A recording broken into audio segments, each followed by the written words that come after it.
So this is a story about when I was about 8 years old. I'm a preacher's daughter. Most of you know it's a big part of my background, fundamentalist background. And every spring, this was in Canton, Ohio, every spring the ministers would bring in an evangelist. They would have a revival meeting. My dad would, bring in some evangelist to clean everybody out. I'd have a tonic, just to make sure we got right with God. Well, my dad had two favorite evangelists that he would bring in every spring. And one spring, the guy he brought in was a fellow named Dewey Whitwell. Isn't that a great name for an evangelist? Dewey Whitwell. He was from Tennessee. And he stayed at our house, the parsonage, of course. And he was kind of sort of a rotund, grandfatherly fellow. And my mother kind of took to him and, fed him dinners and everything.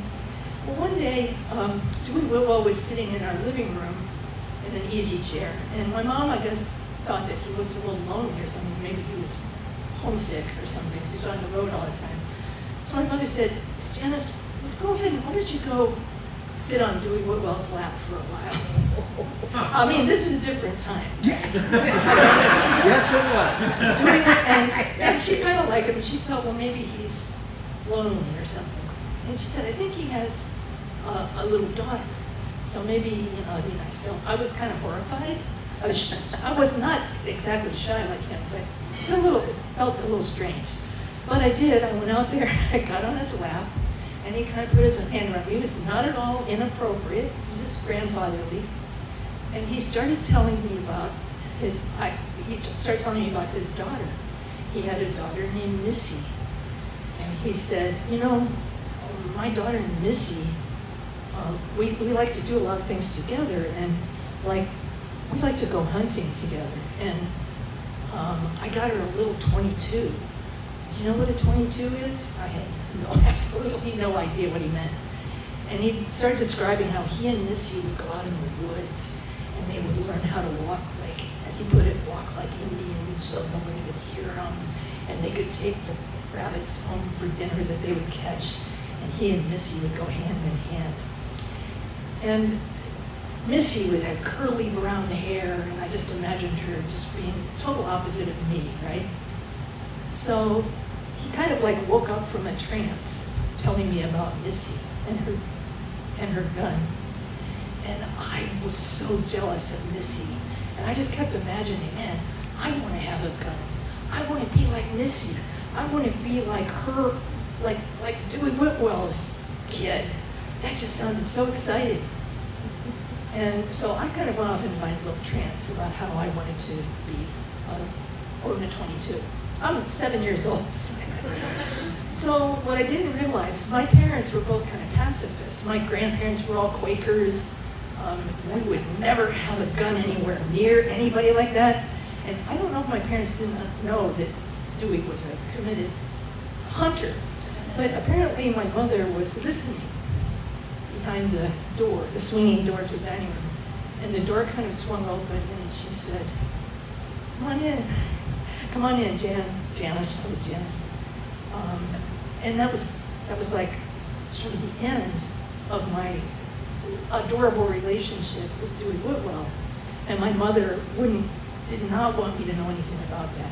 But I couldn't get out of my mind. And I'm like, Mom, could I have a 22? No, darling, we don't do that in this house. We do not. But all from then on, I was so jealous of Missy. Well, okay. So my parents kept me away from that part of Dewey Whitwell. About 50 years later, 60 years later, I'm a teacher at U of M Flint, and my students are writing essays, and they're all wanting to write essays about gun control, right? And I would have young men come into my office, this was years ago, and they would tell me about how gun control was wrong. And shouldn't I know that it was my Second Amendment right, but you're probably too liberal to think that way because you're a professor. I had one kid, basically say that to me. And I was of the era of Kent State and the MLK assassinations. And by the time I was a full-grown woman, I had a lot of experience of people being killed. And I sort of looked at the guy and I said, so you don't think that I would understand that I had Second Amendment rights?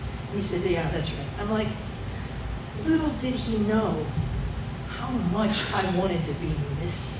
Like, I just really wanted to be Missy when I was 7 years old. And to that day, when I was 65 years old, there was a little part of me that said, damn, wouldn't that be fun? And then I put part of this story up online, and I got, somebody saw it, and it was Missy. And I got a message on my website, and she said, I am Missy. Oh, shit. I said, well, I can't believe I'm hearing from you. Your father, Dewey Whitwell, was dead by then. But she said, I still have the 22. And she said, it really touched my heart to read that story.